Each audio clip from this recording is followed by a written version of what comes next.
Welcome to episode number 94 of the Kayak Fishing Obsessed podcast with my co-host Seth. How you doing, brother? What's up, man? I'm doing great. How about yourself? I'm doing good, The show's proudly sponsored by KBF, and I would go through my long spiel of how you should sign up for the monthly challenges. But to be honest with you, I don't want to talk about that because I'm getting beat right now, and I'm not happy about it. It's freaking cold. Heard it was chilly up there. 19 degrees on the water this morning. I lasted 2 hours. Yeah. I think I caught a 19, but all the rest were dinks. But it's where ice on your, you get ice in your eyelets. It's a little wild. It was windy. Yeah, it was a brisk like 70 down here today. I was like, ooh, I need a sweater. Like sweater weather down here in Florida. The reason I'm not going into the whole KBF thing, because we have the owner, the founder of KBF on tonight, Chad Hoover. We're going to be talking about a few things. We're going to be talking about the best dang charter captain that ever lived. We're going to talk about potentially kayak fishing 2 motors. We're going to talk about, I don't want to be tone deaf to stuff that's out there and it's happening right now, right? Let's talk about the no information rule. And then let's talk about kind of the future of kayak design, where Chad kind of sees that swinging back and forth. But instead of saying what we're going to talk about, Chad, welcome to the show, brother. How you doing? Pretty good. Oh, so first of all, you got that grin on your face. Yeah, you're getting ready to rip. He's ready. If you lasted 2 hours and 19 degrees, you lasted about an hour and 45 minutes longer than I would have lasted. You have eyelets on your shoes, not on your fishing rod. Those things on your fishing rod are called guides. Eyelets, guides, eyelets. And oh my gosh. I just got to say that when you're in the green room and you're looking at your logo, and I don't want to ruin this logo for you, not that you'll care, but your avatar or graphic or whatever it is looks like Ross from Friends and Andrew Tate had a baby.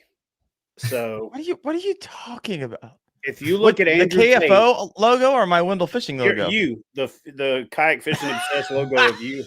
It looks like Ross from Friends and Andrew Tate had a baby, and that person became a kayak fisherman. So I can see that. Now that you say that, Chad, I see that. Yeah. No, now I can't unsee it. That's the problem. Thank you, Chad. Appreciate that one. You're welcome. Andrew Tate and Ross, Friends and toxic masculinity. Well, let's hop into this, Chad. Thanks for hopping on tonight. I know you got a hard stop here in about an hour, so we're going to have to condense. What usually we could go. I think we've gone for 2 hours before, but I think it's a good thing. It forces us to stay focused. We got 4 topics tonight, and so we get each one about 10-15 minutes, and we'll go from there. I am curious though. Chad and I talk probably a few times a week, and we had a brief conversation. We're like, hey, pause that. Talk about that on the podcast this upcoming week. And so if you're live and have eyes and look at your phone, I'm sure everyone has seen the viral video, millions and millions and millions of views, thousands and thousands of comments about Brock Horner, the charter captain, just boarding another vessel. And Chad, as someone who was in the Navy, maritime law, Florida, down south, all those things, what did you see in that video? Your takeaway, because he was arrested on felony, and that's not even the end of it, right? The Coast Guard hasn't even done their thing yet. The Florida Fish and Wildlife Conservation, they haven't even done their own investigation yet. And the Punta Gorda or whatever it is, police department could result in additional charges as well. And so we're just at the precipice of the beginning of this thing. What's going to happen? And for those who haven't seen it, Chad, let's walk us through really quick kind of what happened and your deduction of what are people missing? So I've watched kind of all sides of it. I've got some friends with FWC. And like you said, after being in the Navy for 20 years, I've got some friends that are captains in the Coast Guard that are not Coast Guard captains, meaning you're not a civilian holding a maritime license to operate as a captain, but actual Coast Guard captains. And so made a few phone calls, and I think the thing that's the takeaway for me, well, I'm going to take 2 opposing positions to what's out there. One, the kid who they refer to repeatedly as the victim really isn't a kid. He's a 23-year-old man. And to a certain extent, he put himself in a man's position by the bro and the FU and the FU and the MFer and all that other stuff, and became a lot less man once old boy boarded his boat. So there is this thing and this stand your ground law in Florida, but there's also this just common man law in the South, of which Florida is a part. That's like, FAFO. And so to a certain extent, he just kept on running his mouth. And if you go back and watch the whole video, he's like, not rising to the occasion of what the captain ultimately did, what this guy Brock ultimately did. Definitely didn't warrant it, and I'm not justifying it. What I'm saying is he wasn't really a kid, and he wasn't really just sitting there, and the guy just drove up and jumped on his boat. He was jacking his jaw. He was running his mouth. Could have been worse is what I'm saying. Yeah. The big takeaway from me is the people who are getting all the grief for not doing anything is crazy, because that guy was obviously on tilt, and he's the captain. Right? He's the captain of the vessel. You've hired him. And unless you're going to take over the vessel, you're kind of at his mercy to be, which then leads into my third point. Right? So I don't think that the people on the boat should have been being targeted like they are. But that's the internet, right? Realistically, one of them should have said, come on, bro, calm down. Let's go fishing. Or how about this? Hey, dude, we're paying you for a charter to fish, not to argue with this dude. Let's go. Right? Real simple diffusing of the situation. And he's not a cheap charter captain. He's $1,500 to $1,800 a day. So if you're spending 15, 20, 30 minutes arguing with some clown, you're costing hundreds of dollars. Yeah. As a paying client. So, but the part to me that stood out as a guy who's spent a lot of time, kind of in this world is, not just that he boarded the kid's boat, but he left his boat. You are the captain of your vessel. You left your vessel with clients on it, uncaptained. You then said, bring my boat over here. So you then directed one of your guys to become the captain for the other people on board, which is gross negligence. So the Coast Guard's going to pull his captain's license. FWC is never going to let him get a guide permit again. It's just one of those things, right? His livelihood and that bubble is pretty well gone. He has a retail construction or a commercial construction business as well, residential and commercial construction business, for which he got most of his marketing from doing the fishing stuff and partnering with YouTubers and TV show hosts and things like that. He was a pretty well-known dude. I didn't know him, but everybody that I know other than him knows him, if that makes sense, prior to this incident. So, and he was what I heard, he was a good captain. Like very acclaimed captain. Several tarpon rodeo championships and awards and things like that. And so I don't know if it rises to his self-proclamation of the best effing captain in the world. And no, he's the best. He said it. All of that. But definitely one of the best, regardless of how you work it. Kids anchored on the side of the channel without their anchor lights on. Okay, what were you going to do? Because the guys are against the pylons. So if they don't have their anchor lights on, are you saying you were going to run into the pylon anyway? I mean, the whole thing's just silly. As a guy who's been through some significant PTSD related type stuff, I can understand playing that game, but that's beyond that. There's something else going on there. There's a recurring pattern of being able to get away with it from what I've heard as a kind of a bully and an aggressive dude. And realistically, the other side you got to look at is that kid and him had got into it a couple of other times, which explains the camera. The kid went out there kind of like some of these people that go to golf courses or they pull up on a dock that's got a known Karen, right? To get that viral video. So to a certain extent, that kid planned on being there waiting on that guy, had the camera rolling, and got what he got, which, hey, good on him, I guess. But he could have just as easily gotten hurt and gotten drowned. And so this chasing viral content for the sake of triggering people is going to end up, it's already several times ended up very poor, very deadly. Up in Nashville not too long ago, they had one of the YouTube kids pulled a prank by breaking out a fake butcher's knife, and the guy pulled a gun on him and shot him twice in the chest. So really did not hear that.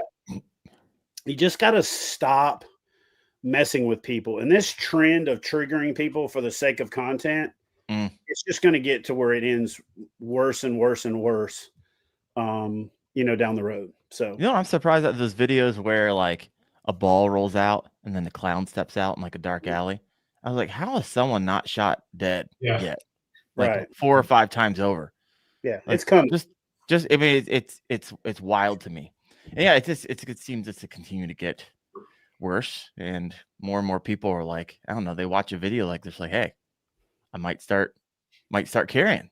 I mean, crazy stuff like this happens, even though it's not the norm. It starts to feel like the norm when that's what goes viral every single time. So, you think his captain's license gets pulled? His business is already. I mean, he left his vessel. Yeah. To board another vessel in a fit of rage.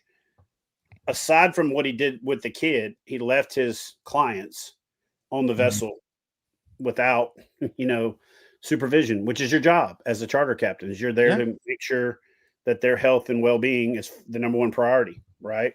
You're not doing that if you jump off your boat. You're just not. It's kind of a bummer for something that's what you've been doing for 15 years, and you're not gonna be able to do it anymore. And that's a part of Florida the biggest thing that I saw in the video is the kids behind the console. When he first jumps on the boat, if that kid guns it, he's in the water. Simple, real simple.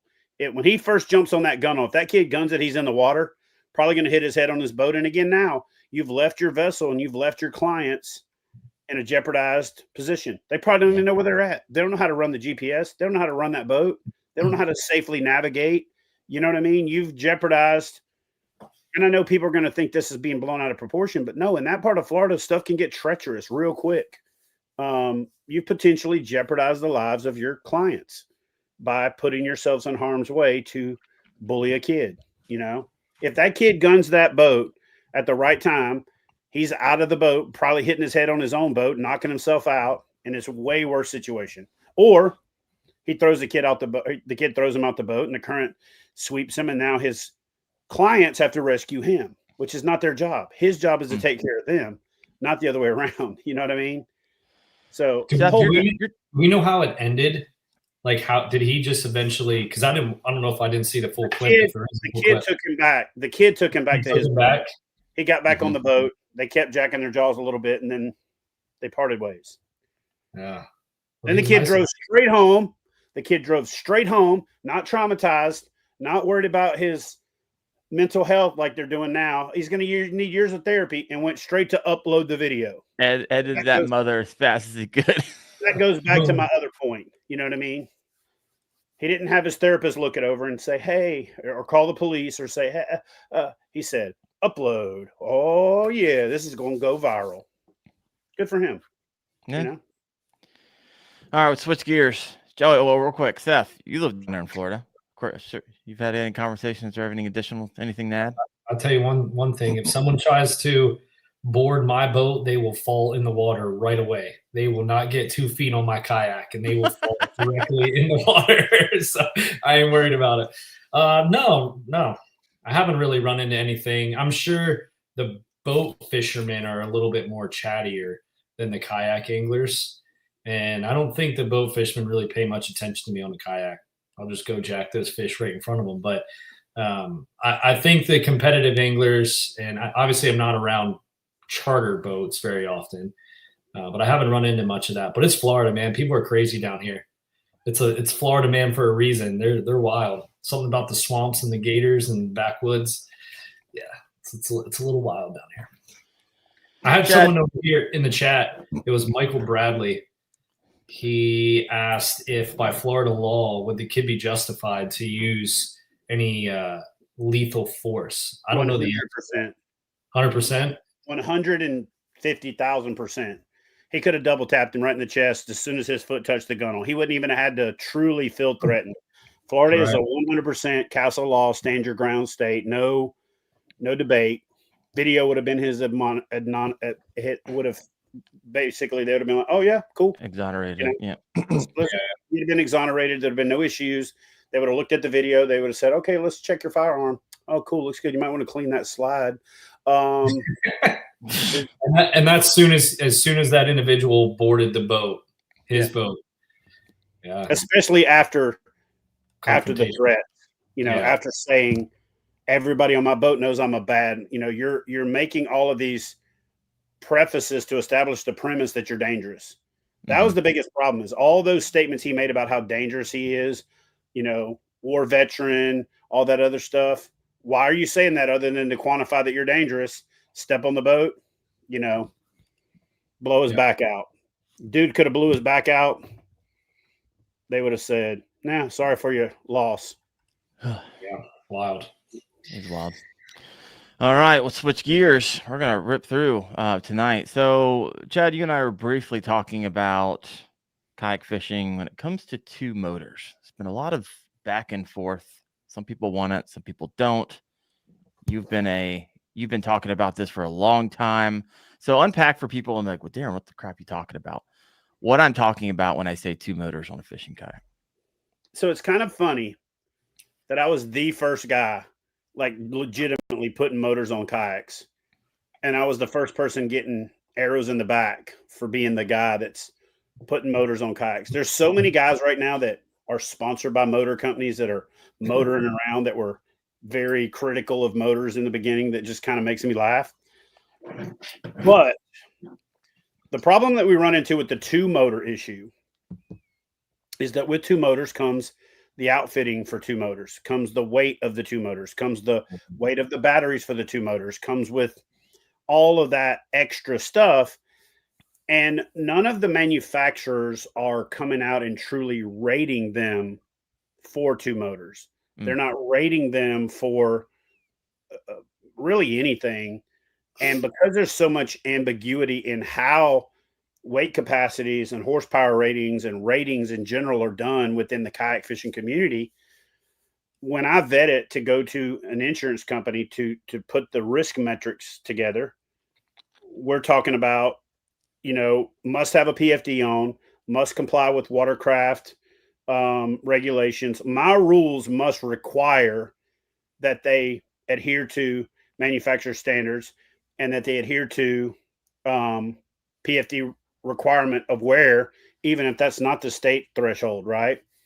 So when you get into saying, okay, fine, you can do two motors, that works great for a Titan X, a Hobie Pro Angler in most cases, a New Canoe Unlimited in most cases, a bona fide PWR in most cases, an SS 127 in some cases, an Old Town Autopilot in probably most cases, definitely the 136, maybe not the 120.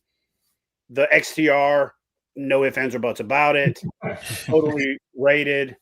And, so what you run into is the understanding of knowing that the general propensity is for anglers to overload their boats. Mm-hmm. And then if you kick that door open even more to where you say, hey, now two motors are allowed, are you making it to where they need to have that second motor to be competitive, just like people feel like they have to have a first motor to be competitive now?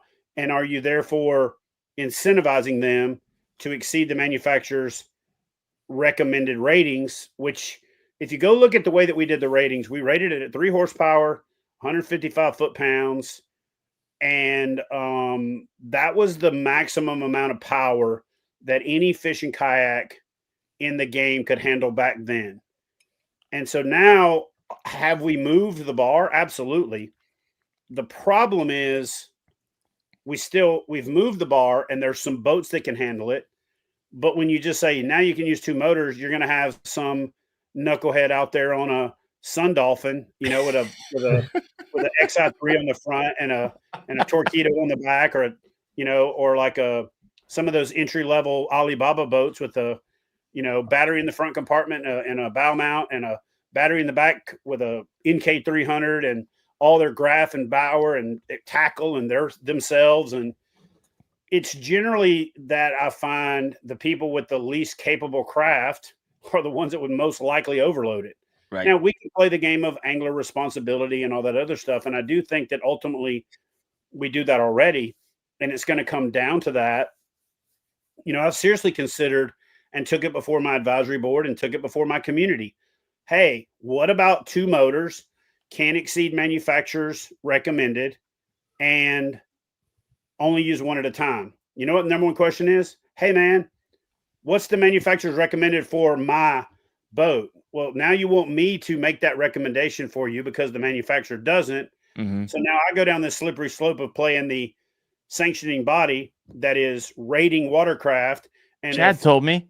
If little Seth goes out there and kills himself and told his wife, "Oh, baby, no, KBF said it's good to go," and then he washes up on a beach, she's crying on the news, "Oh, he wouldn't have done it if Chad Hoover didn't say it was okay." You know what I mean? And then now, you know, everything I've worked for is gone, and you know, it's pretty much Chad's fault. Miss Taylor now owns everything. You know what I mean? That's right. Yeah, good plan. It's a little bit of litigiousness.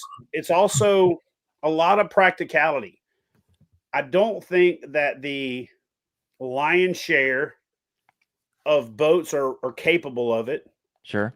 I don't even think the vast majority are. I think we're more in the world of there's a few isolated instances where these watercraft are capable enough. Now, are those watercraft becoming a predominance of the people that would compete? Possibly. But the question is, do we cut off the bottom end of the people coming in to compete if that's the standard for which they have to compete? And that's the most compelling question for me, because I could potentially solve all the other problems. I could potentially twist the manufacturer's arms. I could potentially play that game. But if you say 2 motors are allowed, you're going to have 2 motors to be competitive. Now it's not just the cost of the 2 motors and the batteries for the 2 motors. It's the upgrade to the watercraft that can carry them, probably needing a trailer because a 2 motor capable watercraft is one of the heavier ones, especially once you get it fully rigged with the 2 motor stuff.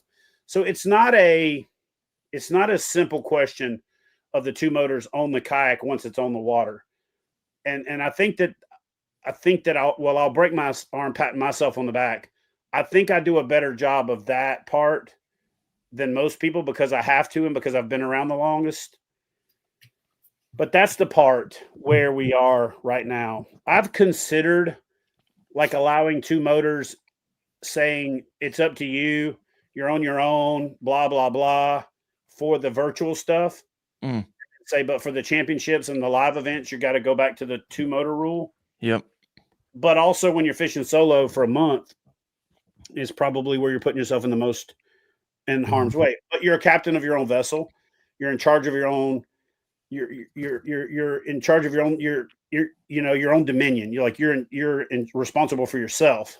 But I still have to think about where does that turn the ship for where we are, and does it create a big divide between the haves and the have-nots, which we'll get back into again with the information rule thing. So I think we're a ways away from it. I don't think it's going to be one of those things where one organization, whether it's KBF or Bass or TKS or somebody else, kind of breaks ranks and goes and does it. I think it's going to be an ongoing conversation. And I think about the time that the groundswell gets to the point where you can't ignore it anymore will be the tipping point when it probably finally does happen. Yeah. Hey, everyone. We have 127 live right now. If you could hit that like button, get some juice after this is all said and done. Chad, who's asking you? I mean, you get a lot of requests for this. Is it overwhelming? Every day. Every day. Are you, really? I can barely afford the 1 motor I have, let alone every day. Batteries. That's the same amount. Twice today. Twice the day. Twice today. Literally, before I buy the watercraft that I'm thinking about, are you going to allow 2 motors? I get that a lot. Really? What's the common argument as to why they feel it's necessary? Well, I want to use the back motor to get where I'm going and cover water and be faster. But then when I get there, I want to put the trolling motor down for spot lock.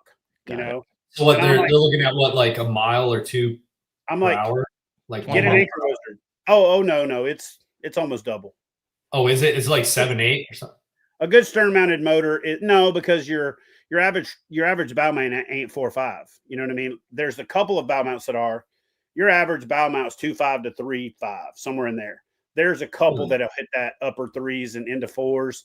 You know, the power pole move, which is like $5,000. That thing will get up there into the high fives. But no, it's the range, it's the covering water, it's the more efficient covering water so that you don't have to have as big a battery. And then, you know, what we don't think about a lot of times as kayak anglers is trolling motors are not meant to be primary propulsion. They're meant to be intermittent movement of the boat once it gets to where it's going. And it's a pull motor versus a push motor. So when guys put that trolling motor on high and just stand on it, and they do that for weeks or months, that trolling motor is getting more hours on it and more time on it in, you know, 6 weeks than it would in a year and a half with a bass fisherman. You know what I mean? A boat fisherman. The other problem is the wiring is not designed for sustained high current operation where you've got that jammed down on high just the whole time for an hour, hour and a half for runs, because it's designed more for incremental movements and small movements and things like that. Boat control, not so much just being on steady high, you know? And to me, the big three are weight, excessive weight, imbalance of the watercraft for potential capsizing. And now you've got a problem.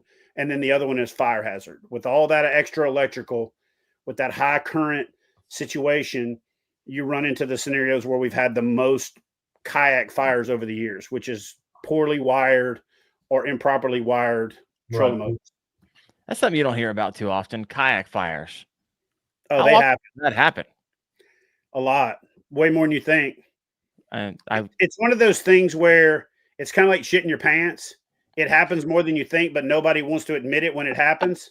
So therefore, you don't think it's as big a deal. Does that make sense? No.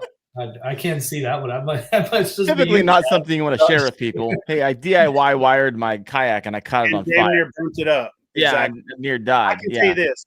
I know a super elite kayak fishing pro, super elite, like one of the best in the game, has burned his motor up twice and called me on it in a tournament. And you don't know about it. And I'm not going to tell you about it, but I'm just saying there's people at really high levels that have caught their shit on fire and damn near burnt their boat up. Even number one reason, improper wiring, underrated wire for the or connectors. You know, like I'll give an example. The Old Town connector on the original Sportsman, I don't know if they changed it since then. The connector itself is rated for the middle band of use of that motor, but if you look at the power arc of that motor on high for a long period of time, that motor that comes in that boat exceeds the rating for the connector that comes in the boat. Little stuff like that, you know what I mean? That's just like, whoo, you know. But it's the one that's rated for that motor for a boat, not thinking about the fact that on a kayak you're using it as your primary propulsion. So it needs to be rated. That happened to one of our teammates. We went out on the knucklehead. Yeah. And he said he was smelling something burning. Yeah, he burned it. He smelled something burning. He burn it out. It was his primary. Yeah. Now I heard this somewhere, Chad. I don't know where I heard it, so it could be wrong. But the new Wilderness kayak that came out doesn't have the right wiring or underwiring. You hear anything about that? Or I'm going to plead the opposite of the fifth, where I don't get put on the record saying something that I shouldn't say. Is that the opposite of the fifth? I'm going to plead the 10th. I don't know. I'm not sure. I don't think that's how it works. Plead the 20th. I'm not going on record to say one way or another whether or not I've heard that, or that if I've heard it, if the people that I heard it from are credible. So I gotta let you guys do your own research. So you heard it. You heard it. I will confirm that I have heard it. Yeah, but I have not confirmed it. So therefore, I don't like to weigh in. Sure. As a subject matter expert on something that I don't know. Sure. Yeah, you haven't had eyes on it, is what you're saying. Right. Okay. Interesting. Yeah. So three times today, I've been asked about dual motors, 2 of the 3 times they wanted me to say whether or not it was going to be allowed before the end of the year, so they knew which kayak they wanted to buy. Jeez. Today. That's wild. Today. Probably get it. If I don't get it every day, I'll get 3 or 4 in a day, so it averages out to at least once a day. But there's days that 10, 15 people hit me up about it. So if you were to make that decision, you would literally have to go to your insurance company for KBF. Or I would have to go back to my legal team. Right, and rewrite get the your waiver, responsibility. Right, a right. lot more comprehensive around the part of accepting responsibility for your boat. Could we just go and try it? Absolutely. If it was universal, where all the series did it, to where it was a reasonable expectation across the board, shared responsibility for the perception and all that other stuff, it would be easier. But to be that one series that steps out there and does it, other than some of your local or even some of your kind of a little bit bigger than local regional trails are doing it uneventfully. But the question is, what happens when it's eventful? You know what I mean? What happens when the angler catches their boat on fire and has a thermal runaway and sinks their boat, and Coast Guard has to rescue them, and they say, yeah, it's because my boat caught on fire. Where's your fire extinguisher? I don't have to have one. I don't have it trap fuel. Well, why did it catch on fire? Oh, my electrical. Yep, I hear you. Ruben Cooler Lid says, first thing I upgraded on my kayak, I updated the motor and the battery connectors. And he says, YouTube gives people a false sense of handyman skills. Yes, it does. 100%. It truly does. And not only do you got double motors, what about you got Matthew Weimer over here? What about those double power pole setups on kayaks we have now, the Talons? Those things don't use a lot of power. I'm just saying the weight. Yeah, I might be putting a double power pole on my XTR, but that boat's got the weight capacity. Sure. What's it? It's in the crazy. 700s, isn't it? What's that? It's in the 700s. Yeah. 750. 750. Minus the 150 of the boat, so 600 usable. Yeah. So that's the other thing people forget, is that the vast majority of manufacturers, the weight limit is how much that boat can float, including itself. It's got to float itself as well, Deduct that right off the bat. There's a couple companies that don't do it that way, and they say that. Old Town is one of them that has usable capacity on their website. I like that. I applaud that. I almost think that should be the standard. Do they actually share what usable capacity means, or are they going to just assume that you know what it means? Yeah, so you have to actually do a little research. Usable capacity. What do you mean usable versus non-usable? All right, Seth. Before we move on for this one, we have 153 live right now. This is on fire. Yeah, if you just want to increase that weight capacity, just get a couple pieces of styrofoam, just throw it in there, and then it adds an extra. I think it's like 20 pounds of weight capacity per block of styrofoam you just shove in there. I'm totally kidding. I'm totally baiting you, Chad. I'm just smiling. He's shaking his head. He's like, "Oh, baiting you." No, don't do it. Now, I will say this: I am a big fan of water displacement, meaning get these oversized pool noodles, and for any internal capacity of your boat you're not going to use, cut them up and shove them in there. So that way, if you do spring a leak or if you do start to take on water, every bit of space that is displaced by something that will not absorb water, airbags, dry bags. We used to take the inflatable exercise balls, shove them back in the boat, pump them up, disconnect them, so they were taking up as much space as possible for offshore fishing. And but the big pool noodles, the like 6-incher ones, run down the side. It'll blow your mind how much water that can displace. And when you're talking 8 pounds a gallon and you're bringing on hundreds of gallons of water. I went fishing with a really good friend of mine, long time kayak fishing pioneer, come off the water the other day. And he was like, "Hey, can you back the boat down a little bit so it can drain?" It blew my mind how long this boat drained water. I was like, drain? What is going on? It took on a little water. A little? Yeah.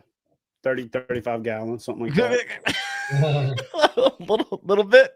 200. What was the reason? There's a known situation in and around one part of that boat that if you do a certain thing, it takes on water. So yeah, it took on water in that said range, and that person knew about it and anticipated it, prepares for it, and deals with it. So not exactly how I want to do it, you know. Yeah. Yeah.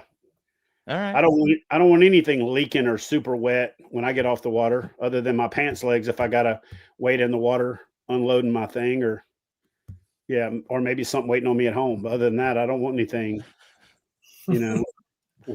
I mean, all I wanted to look inside the hatch of my bona fide is bone dry. That's what I want to see, unless the waves were high and it was raining that day.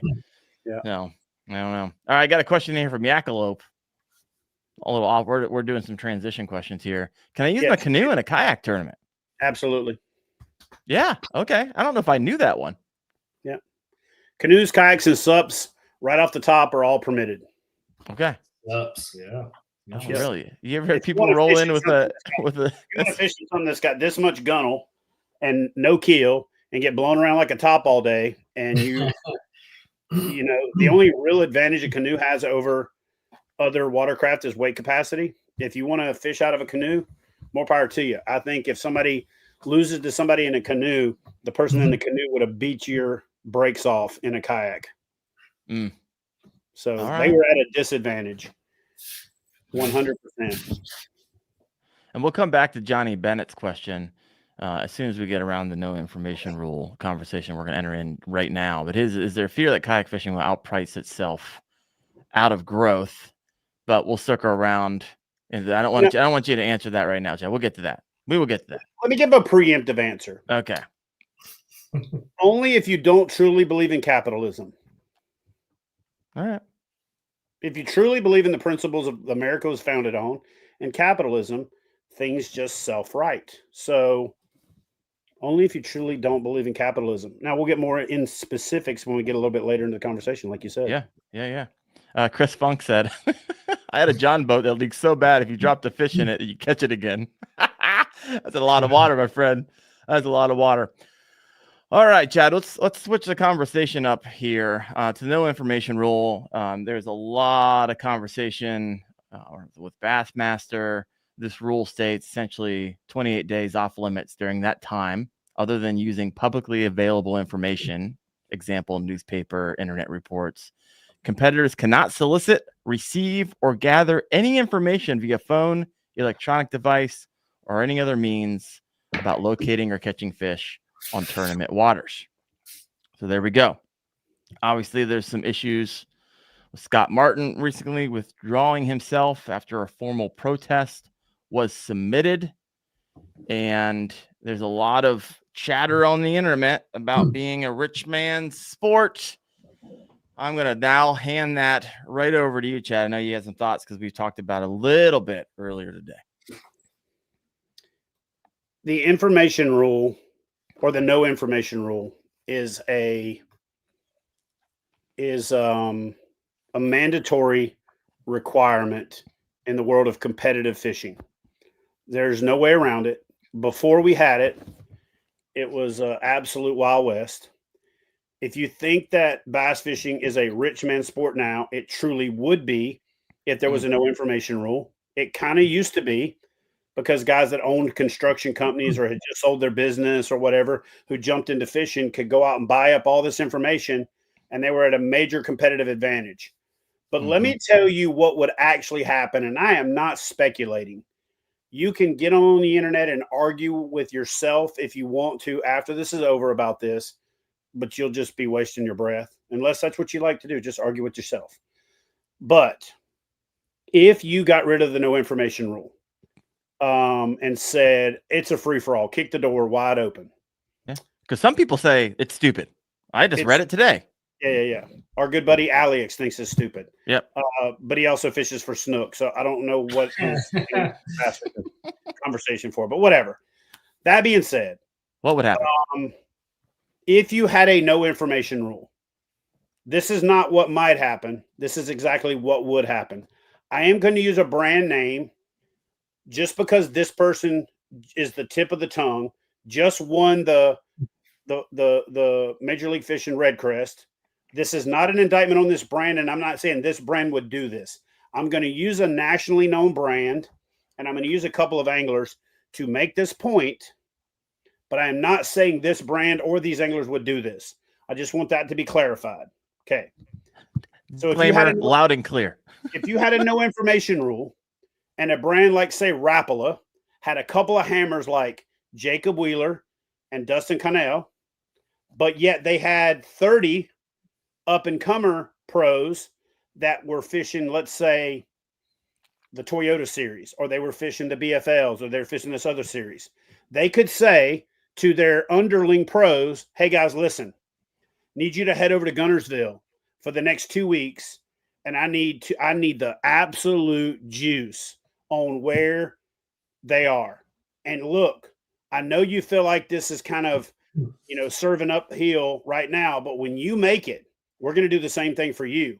So this is the trickle up effect that'll never trickle back down, but you're going to basically go out and fish and give us the juice so we can give it to our pro team that's fishing in the biggest event of the year, the Major League Fishing Red Crest or the Bassmaster Classic.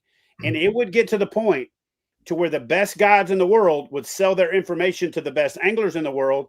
You wouldn't have access to that information as a peon. And I'm going to tell you how this works. This would be exactly like the way songwriting works in Nashville. If you're a really good singer, songwriters want to get their songs to you. So the better singers get the best songs, so therefore they've got the best writing, or they write them themselves. But the only difference is in this game, you wouldn't be able to write the song yourself because you would be at such a competitive disadvantage that it would be a free-for-all. So if you had a no information rule, and we tried it in kayak fishing in the beginning, and it was a crap show because the perception is, man, I can't even compete with all of those guys that are in this big network of information, right? I'm not telling you it might happen. I am telling you that if they got rid of the no information rule, it would take 3 or 4 or 5 years, but there would be the haves and then the have-nots, and it would stay that way. And you would only get into that bubble if you got anointed in. And if you were fishing at a lower level, you would almost be pressured to give information to the bigger pros because of your sponsorship, because those sponsors want those wins, because they want the eyeballs and the notoriety and the sales that come along with it. And that would be how the machine would work. And if you think that's BS, you just don't know how this sport works. You also don't understand human nature.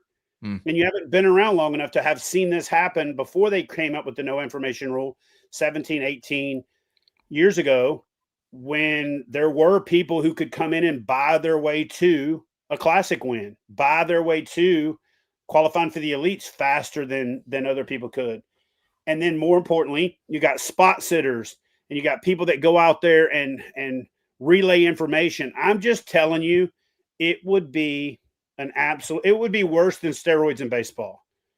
At least in steroids in baseball, if everybody's on it, it's a level playing field and everybody has access to it.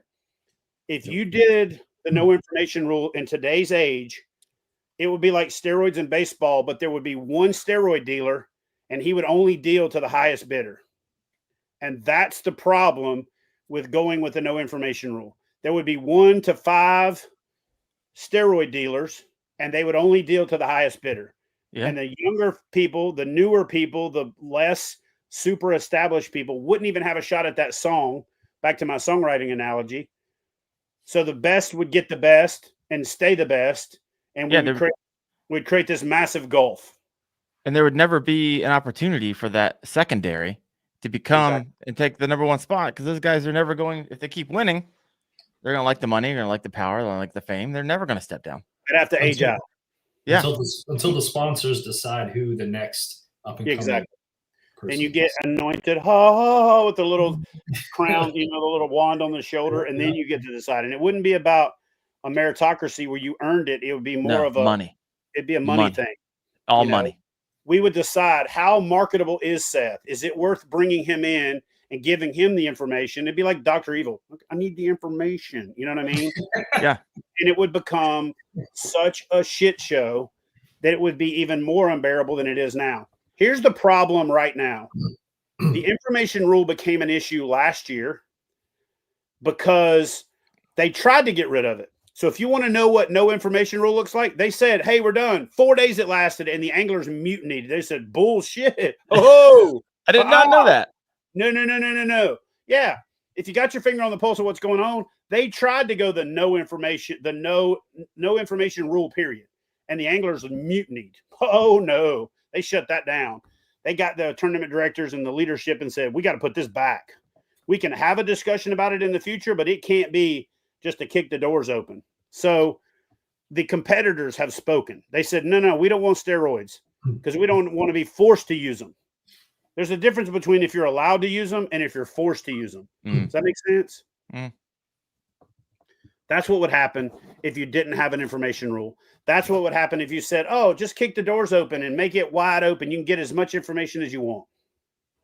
It'd essentially just be ran by which company has the most money.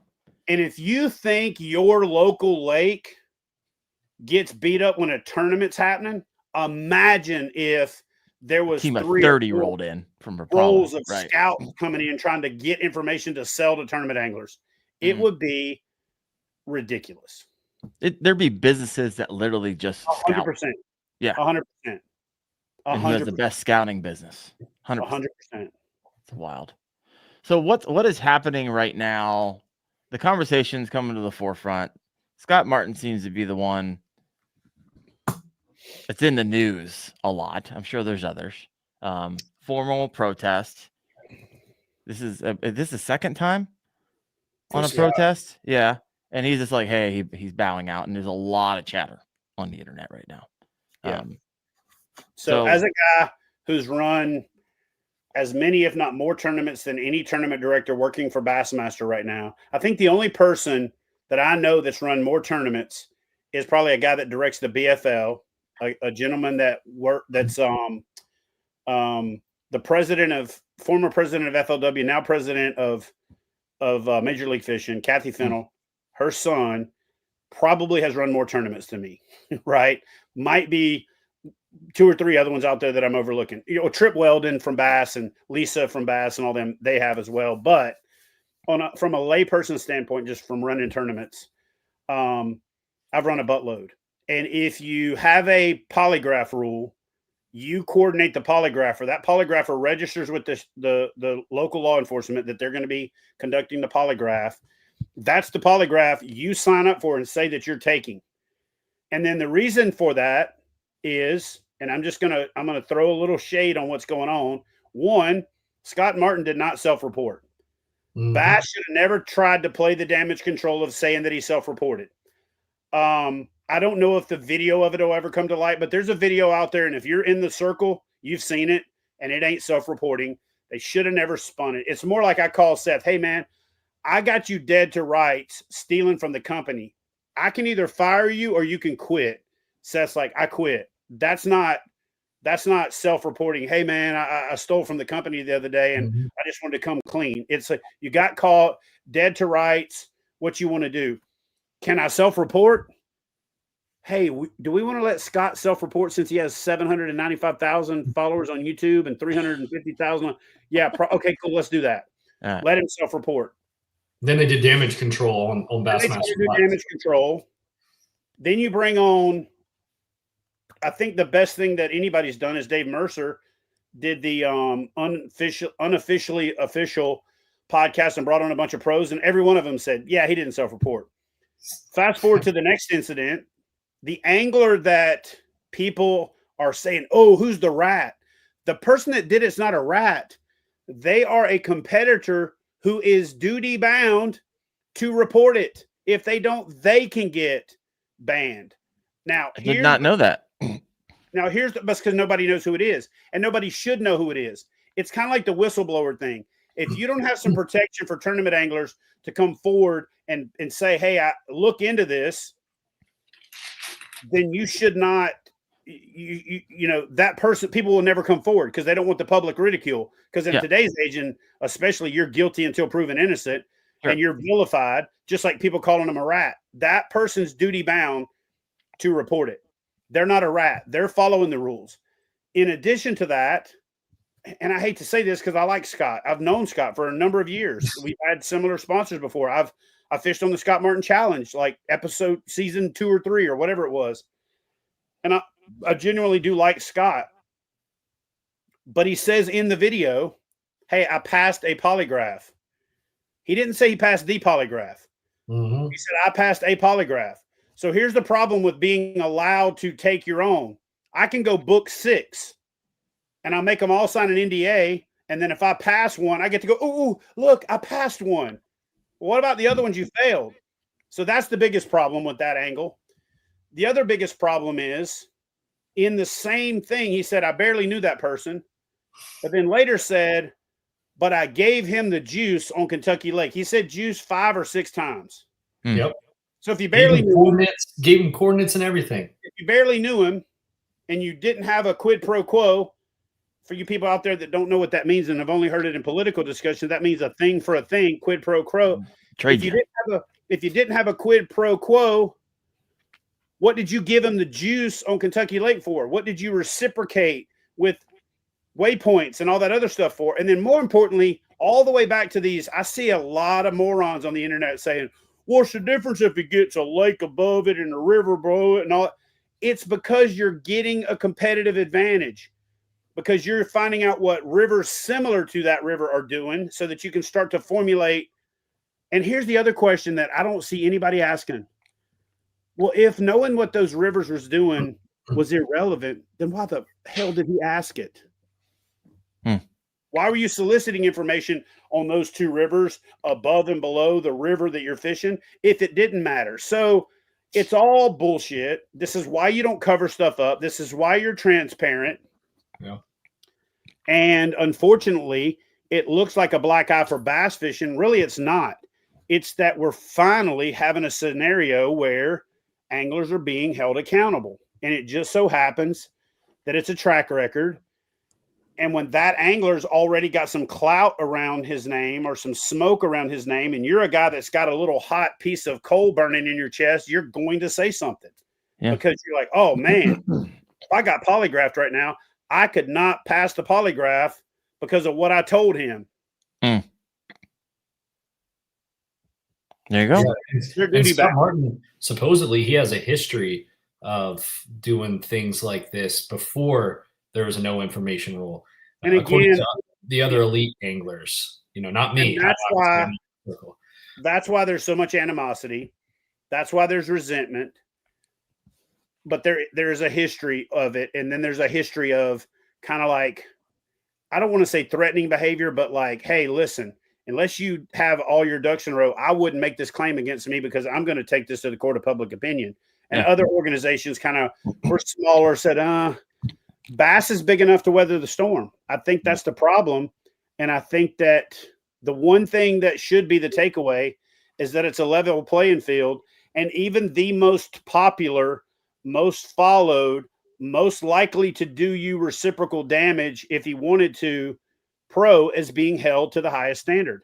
Yeah. Kevin Van Dam might be the only more popular angler in the world from the standpoint of name recognition than Scott Martin, because he's a generational angler. He's got the biggest social media following. He's even got a bigger following than Ben Milliken. And so from a standpoint of name recognition and notoriety, this thing that you would want to witch hunt that guy is BS. But you also can't erode the confidence of your other 100 anglers by saying because of who he is, he can get away with it. Because if you do, the fabric's coming unwound, And Bass put him with a camera on day one, I believe, of the Bassmaster Classic. So, I mean, I believe he had a camera on day one, right? I don't know for sure. Classic. So if it's a witch hunt from not There's Bass, no witch hunt.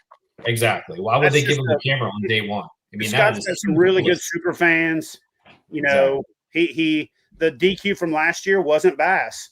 He put it on his YouTube video, and his editor didn't think about what he was showing was incriminating him, and some keen fans saw that and called it out, and they didn't have a choice. So that was self-incriminating, but not self-reporting. You know what I mean? Yeah, right. Two different things. I got caught. Did you see the Seth Leiter interview? Yeah. That dude. Yeah, he really threw him under the bus on that one. I mean, I don't know that he threw him under the bus in as much as he just said what Oh yeah, you're right. He told his thoughts on. Well, he just said what the vast majority of anglers at that level are thinking, and I also think that Seth is relatively close to the source of the person. So that's the other problem. Is Seth, yeah. So Chad, do you in fact have 3 more minutes? Do you have to hop on another podcast right now, or can we? I need to cut it as soon as I can, but within a few minutes of an hour. What we got left? I don't know. You're not going to pay attention to time. I'm not going to make you go off my podcast. Last question thought. We didn't even get to the theme of the show tonight. I mean, I literally got to go to YouTube and change the title and everything on it. Nonetheless, we're talking about the future of kind of kayak design, tariffs, I can finish this. Market share. Yeah. In everything, pendulum swing, right? And I think that the pendulum is pretty far to the right on what we're making as far as how big vessels can be and still be even borderline kayak fishing. People have to remember, we're not kayakers, we're kayak fishermen. So this is not a kayak, it's a fishing kayak. Mm-hmm. I think that we're there. I did the spoof video on the XTR 160. I couldn't believe people even believed it. I thought I had enough kind of like tongue in cheek and a little bit of winky wink that you would just figure it out. But apparently a lot of people believed it, including some of the dealers and reps, and people got pissed off at me and said, costing themselves. But I think that where we're at now is we're, from an infrastructure standpoint, we've got the airplane we're going to fly. We're going to work on the cockpit now, the configuration now, those kind of things. I think it's from as far as performance and that kind of thing. The next thing is better cockpit configurations, better modularity, better interoperability. I think the next frontier is trim of motors. Imagine bass boats that had a motor fixed to the back of it and they just sit in one position and they're like, whoa, and they're driving around like this and they couldn't break over. That's what we've been doing in kayak fishing the whole time. We're just driving like this. So the next thing is planing holes and trim tabs and, to change the hull performance and actual trimmable motors in the fore and aft, the up and down, and then the angle of attack axis. In fact, I know so because I'm working on it. That being said, that's the next evolution in the space we're in on the upper end of the market.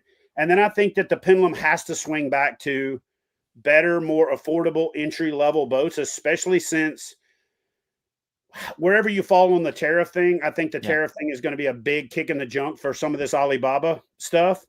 Good, bad, or indifferent, it's going to be. But I also think it presents a huge opportunity for American-made manufacturers to rethink that entry-level gateway product and that $899 to $1,099 price point that's lighter, that's easier, that's configurable, that's, make it your own type thing. So I think we're going to see more refining at the upper end, and we're going to redefine the lower end with lighter boats that can paddle, that can motor.